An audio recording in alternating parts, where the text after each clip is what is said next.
Hello प्यारे बच्चों, कैसे हैं आप सभी। मैं हूं व्यास सर, आप सभी का स्वागत है हमारे आज के लेक्चर में। हमारा आज का lecture class 12 D and A block elements.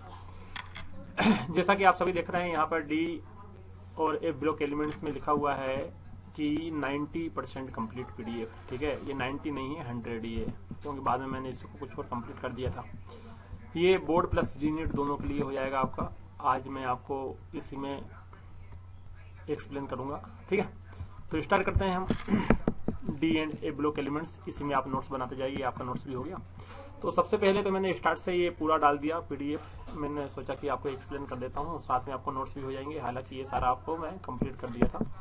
तो डी ब्लॉक एलिमेंट, जिसको ट्रांजिशन एलिमेंट्स कहते हैं, ये आपको दिख ही रहा होगा। ठीक है, डी ब्लॉक एलिमेंट जिसको क्या बोलते हैं, ट्रांजिशन एलिमेंट्स बोलते हैं।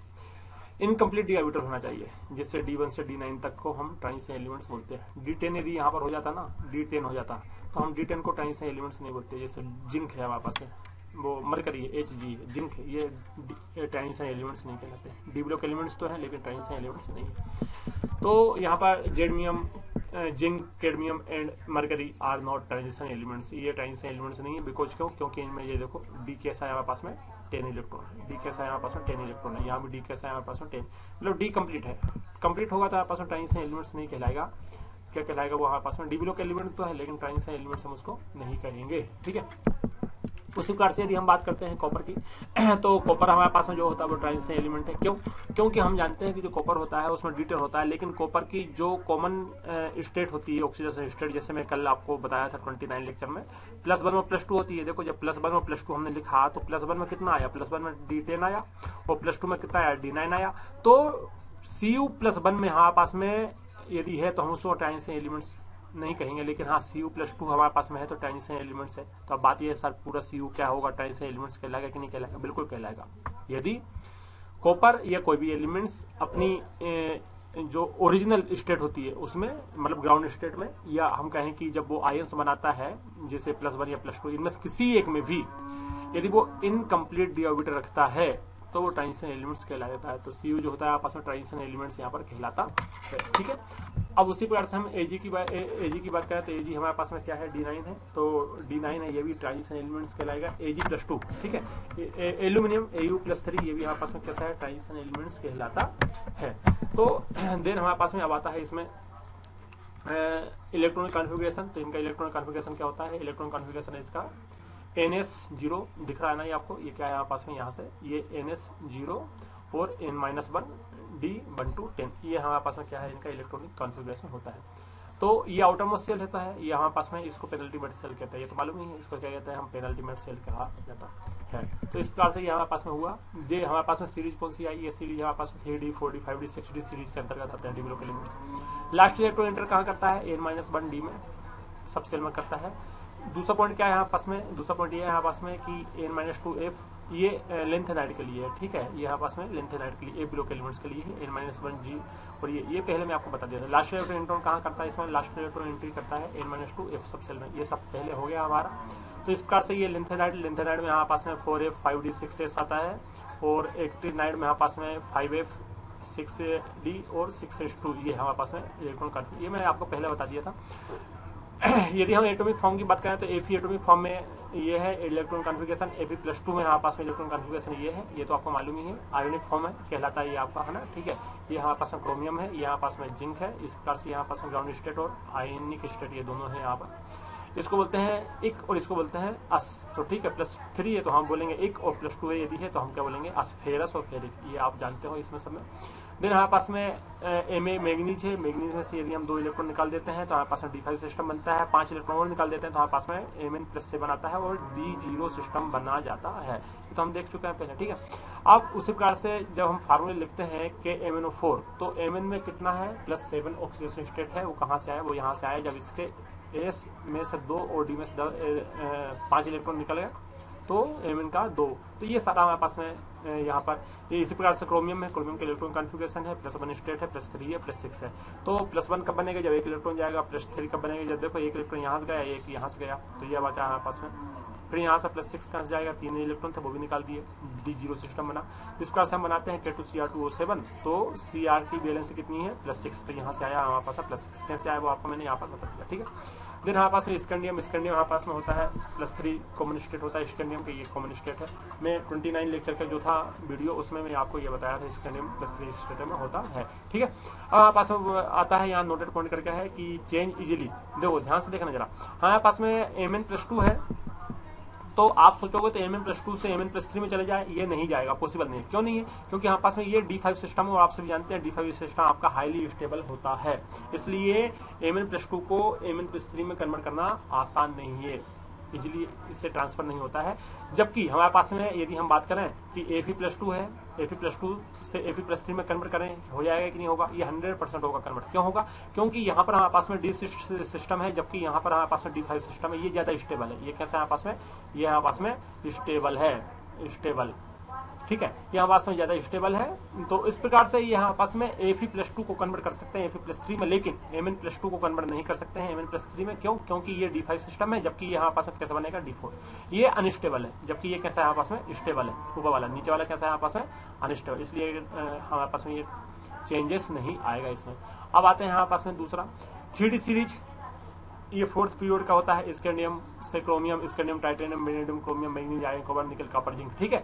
मैं आपको ट्रिक बताया था सचिन तेंदुलकर वर्ल्ड क्रिकेट में फिर कोई नया कप जीतेगा, इसको याद रखने का ट्रिक है। देन हमारे पास में ये 4D सीरीज आया, 4D सीरीज का मैं आपको ट्रिक बताया था कि यारी जरा निभाना मौत तक, रुकावटें राह में पड़े अगर कोई, यारी मतलब बाय जरा ZR, ये सारा मैं आपको बता दिया, ठीक है। देन हमारे पास में 5D सीरीज आता है, इसमें लिंथेनाइड और एक्टिनाइड हमारे पास में यहाँ पर एंट्री होती है। लिंथेनाइड सीरीज है, तो ये हमारे पास में लिंथेनाइड है, इसके बीच में हमारे पास में 58 से लेकर के 71 तक जो होते हैं वो नीचे रहते हैं, ठीक है। ये 5D सीरीज है, डी ब्लॉक का एलिमेंट्स ये, लेकिन यहाँ से हमारे पास में एंट्री हो जाती है, किसकी हो जाती है? ये देखो 58 इलेक्ट्रॉन से लेकर 71 ए ब्लॉक की एंट्री यहाँ से हो जाती है। ये 6th पीरियड हमारे पास में यहाँ आ जाएगा, ठीक है। इसको रेयर अर्थ मेटल बोलते हैं, क्यों? क्योंकि ये अर्थ के नीचे मिलते हैं, ये सारे जो मेटल होते हैं वो अर्थ के नीचे मिलते हैं, इसलिए रेयर अर्थ मेटल इसको बोला जाता है। लिंथेनाइड कहाँ से कहाँ तक होता है? लिंथेनाइड का जो होता है सीरीज होती है हमारे पास में 58 to 71, लास्ट लेवल एंटर करता है, इसमें लास्ट लेवल एंटर करता है एफ सब सेल में, क्लियर है। अब 60 सीरीज में एक्टिनाइड आता है हमारे पास में, एक्टिनाइड कहाँ से स्टार्ट होता है?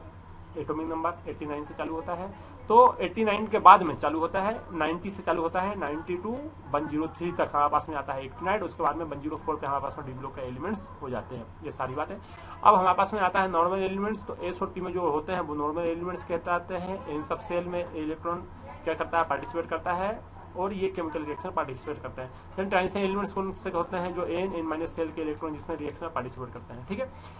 नॉर्मल में क्या है? सिर्फ जिसमें n सेल के इलेक्ट्रॉन पार्टिसिपेट करें वो नॉर्मल, जिसमें n और n-1 दोनों के, खासकर n-1 की बात कर रहे हैं यहाँ पर हम, तो n-1 के यदि हम इलेक्ट्रॉन पार्टिसिपेट कराते हैं तो वो ट्रांजिशन एलिमेंट्स कहलाते हैं। इनर ट्रांजिशन एलिमेंट्स कौन से कहलाते हैं? इसमें हमारे पास में रिएक्शन में पार्टिसिपेट जानते हो कौन से करेंगे? एक तो n का करेगा, n-1 भी करेगा और n-2 भी करेगा।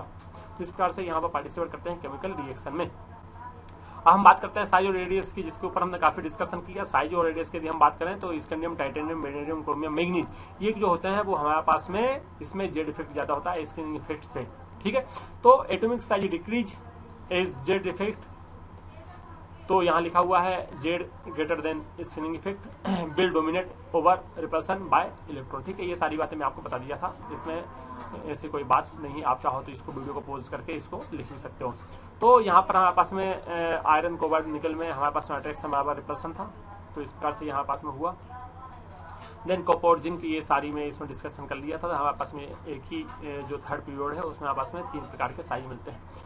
तो ये इसमें नई बातें हैं जो मैं आपको नहीं बताया था, बता तो दिया था लेकिन मैं ऐसे लिखवाया नहीं था। आप चाहो तो यहाँ से इसको वीडियो को पॉज करके आप लिख सकते हो। तो जब हम साइज की बात करते हैं लेफ्ट टू राइट में, तो यदि यहाँ लिखा हुआ ध्यान से देखना, यदि हम 3D 125 इलेक्ट्रॉन की बात करते हैं, ये हमारे पास में वीक शील्डिंग रखते हैं, इसमें जेड इफेक्ट ज्यादा होता है शील्डिंग इफेक्ट से, साइज हमारे पास में डिक्रीज हो जाता है। देन अट्रैक्शन इसमें हमारे पास में इंक्रीज हो जाता है, स्कैंडियम टू मैग्नीज तक यही रहता है। यदि हम D6 से D8 की बात करते हैं, ध्यान से देखना, यहाँ क्या था? यहाँ D1 से D5 था। अब यहाँ यदि D6 से D8 की बात करते हैं तो यहाँ पर attraction is equal to repulsion हो जाता है। यहाँ अट्रैक्शन ज्यादा है, यहाँ लिख लेना आप, यहाँ लिखा नहीं है, एक पॉइंट आप चाहो तो लिख लेना, अट्रैक्शन यहाँ पर ज्यादा होगा रिपल्सन से। यहाँ हमारे पास में क्या होगा? अट्रैक्शन ज्यादा होगा किससे? रिपल्सन से। मैं बोल रहा हूँ, आप लिख लेना, ठीक है ना। माउस चल नहीं पा रहा हमारा, ये हमारे पास में यहाँ पर अट्रैक्शन ज्यादा है। लेकिन यदि हम D6 से D8 इलेक्ट्रॉन की बात करते हैं, यदि कोई 3D सीरीज में 6 इलेक्ट्रॉन से 8 इलेक्ट्रॉन तक जाता है तो वो having almost strong shielding effect, मतलब यहाँ पर attraction is equal to repulsion, attraction जितना होगा उतना रिपल्सन होगा, मतलब ये हुआ कि Z effect is equal to screening effect. Then size almost क्या हो जाएगा, इक्वल हो जाएगा। जैसे हम बात करते हैं आयरन टू निकल, आयरन कोबाल्ट और निकल, तीनों में हमारे पास में साइज इक्वल होता है। यदि हम तीसरी कंडीशन बनी, यहाँ पास याद रखना, यहाँ पास कौन सी करते हैं, थर्ड कंडीशन है। यदि 3D में इलेक्ट्रॉन कितने जाते हैं, 9 to 10 इलेक्ट्रॉन यदि हमारे पास में जाता है तो वो having very very strong shielding effect रखता है। क्यों? क्योंकि यहाँ पर हमारे पास में जेड इफेक्ट से ज्यादा हो जाता है शील्डिंग इफेक्ट, ठीक है। अब यहाँ पर हमारे पास में repulsion between electron n-1d and ns electron increase हो जाता है, जिससे साइज भी क्या हो जाता है, इंक्रीज। मैंने आपको लिखवाया था यदि रिपल्सन इंक्रीज तो साइज इंक्रीज। यहाँ रिपल्सन डोमिनेट हो जाता है ओवर अट्रैक्शन के ऊपर, ठीक है। अट्रैक्शन पर हमारे पास में रिपल्सन डोमिनेट हुआ, जब रिपल्सन डोमिनेट हुआ तो साइज हमारे पास में क्या हुआ, इंक्रीज हो गया। ये सारी बातें हैं।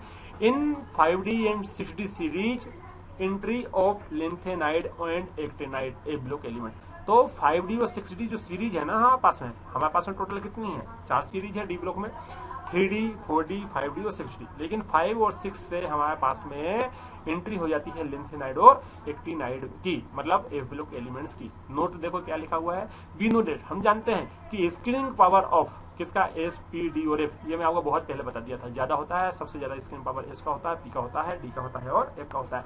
These factor are reversible, these factors are responsible for variation of radius, size, ionization energy, boiling point और melting point। ये जो फैक्टर है ना वही रिस्पॉन्सिबल होते हैं किसके लिए, साइज बड़ा क्यों है, छोटा क्यों है, आयनाइजेशन एनर्जी ज्यादा क्यों है, कम क्यों, ये सारी बातें हमारे पास में किस पर डिपेंड करती है, साइज के ऊपर डिपेंड किया करता है। ये दोबारा मैंने उसी को लिख दिया कि स्कैंडियम से टाइटेनियम, बेरिलियम, क्रोमियम में जाते हैं तो हमारे पास में यहाँ साइज लेस हो जाता है। फिर हमें ये 3 की बात करते हैं तो यहाँ ऑलमोस्ट कॉन्स्टेंट होता है, ये 2 में हमारे पास में साइज इंक्रीज हो जाता है। ये वही बात है हमारे पास में, ठीक है।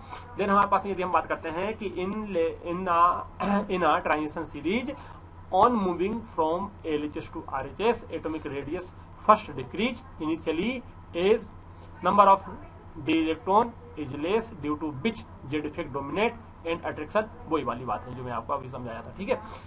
देन हमारे पास में ये मिडिल में ये होता है, आप चाहो तो यहाँ से लिख सकते हो, स्क्रीनशॉट भी आप ले सकते हो। At middle of the series attraction is equal to repulsion, मतलब ये हुआ डी ब्लॉक एलिमेंट्स कैसा भरा हुआ है, यहाँ पर हाफ फील्ड भरा हुआ होता है, ठीक है। Then at the end of this series, since d orbital are fulfilled and therefore repulsion dominate over z effect and size increase हो जाता है। यहाँ पर ये एक डायग्राम बनाया हो, उसे समझ लेना आप कि यहाँ पास में न्यूक्लियस है, ये दिख रहा है, ये न्यूक्लियस है, ये पहला सेल है, ये वाला पहला सेल है, ये वाला हमारे पास में कौन सा है, दूसरा सेल है, ठीक है। यहाँ पास में ये समझ लो न्यूक्लियस है, ठीक है। ये n-1 हुआ, यहाँ पास में n हुआ। इनर सेल n-1d इलेक्ट्रॉन क्या है, protected to oversell electron from nucleus effect, ठीक है।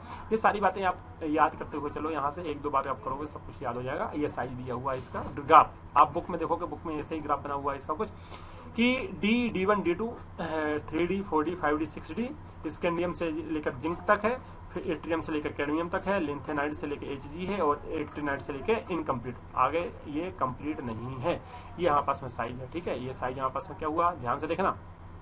पहले साइज कैसा था, पहले साइज यहाँ पर था बड़ा, छोटा था, फिर यहाँ से आया और छोटा हुआ, फिर यहाँ कांस्टेंट बन गया, ये कांस्टेंट है आपस में, फिर साइज यहाँ पास क्या हुआ, डिक्रीज इंक्रीज हो गया, ये इस प्रकार से आया, ठीक है। देखो आयरन कोबाल्ट निकल के क्या है, साइज कांस्टेंट है, ध्यान से देखो क्या है यहाँ पास में, कांस्टेंट बने हुए, यहाँ से देखो ये लाइन दिख रही है, ये कांस्टेंट है। आयरन कोबाल्ट निकल के साइज कैसे यहाँ पास में कांस्टेंट होते हैं यहाँ पर, ठीक है।